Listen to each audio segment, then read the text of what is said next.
সালামু আলাইকুম, good evening. প্রিয় দর্শক শ্রোতা, সবাইকে শুভেচ্ছা জানাচ্ছি।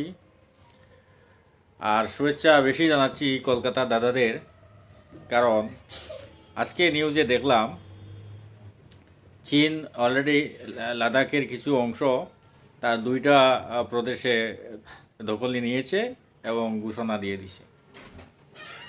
তো সেখানে ভারতীয় দাদাদের, কলকাতা দাদাদের আস্ফালনটা দেখতেছি না ইউটিউবে। আর বাংলাদেশের ব্যাপারে খুবই উত্তেজনা থাকে। ধরে নেব, মারে নেব, কেটে নেব,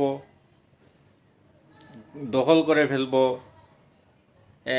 এরপরে যত ধরনের গালাগালি আছে ইউটিউবাররা, এরপরে আপনার কিছু কিছু সাক্ষাৎকারও তারা নিয়ে বিভিন্ন। ওই দিনে একটা বুড়িয়া খাটাস লোককে দেখলাম, ওই বাংলাদেশকে কে আন্ডার এস্টিমেট করে কথা বলতেছে, মৌলবাদ বলতেছে। এইরকম মৌলবাদ তো ভারতের লোক ভাই। ভারতে সংখ্যালঘু নির্যাতনের যে ব্যাপার, যে মণিপুরে হয়েছে খ্রিস্টান সম্প্রদায়ের সাথে, এরপর গুজরাটে হয়েছে মুসলমানের সাথে, এরপরে বিজেপি যে রাজনৈতিক দল, এটা পুরোটাই তো জঙ্গি দল। কেননা ওরা সবসময় মসজিদের নিচে শুধু মসজিদের নিচে মন্দির খুঁজে।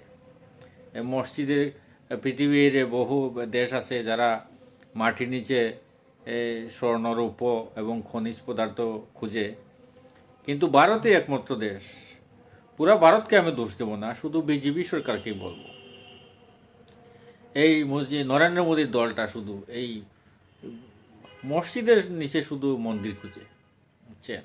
তো এটা এত একটা ধর্মান্ধ দল আমি আমার জীবনেও দেখি নাই।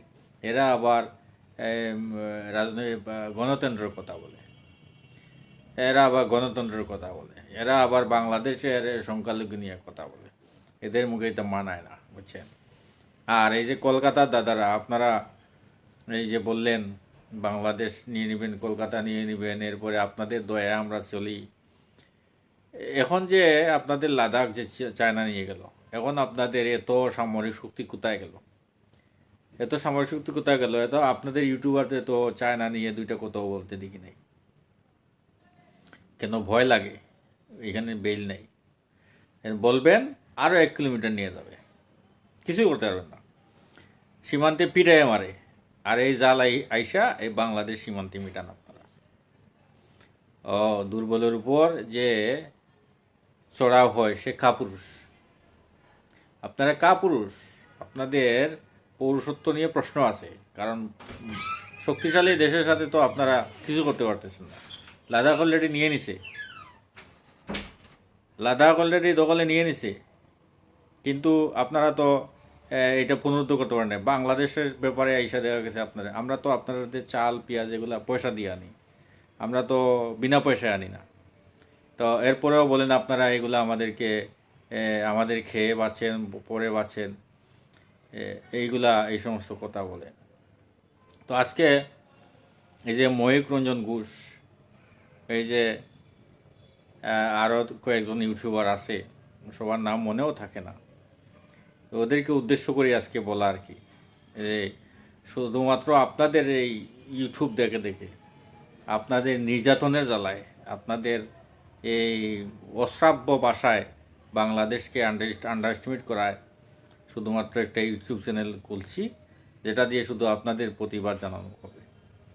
তো এটাই আজকের মূল প্রতিবাদ্য বিষয় ছিল, যে ভারতের অংশ চীন লাদাখ দখল করে নিয়ে গেছে, ভারত উদ্ধার করতে পারতেছে না। আর অথচ পাশে ছোটো ছোটো দেশ যেগুলো আশেপাশে আছে, ওদেরকে এরা খুব একটা দাদাগিরি করে, মানে এদের আস্ফালন খুবই চোখে পড়ার মতো। এটা আসলে একটা লজ্জার ব্যাপার। নির্লজ্জ যারা, এদের সাথে মানে এদের ব্যাপার এটাই হয়।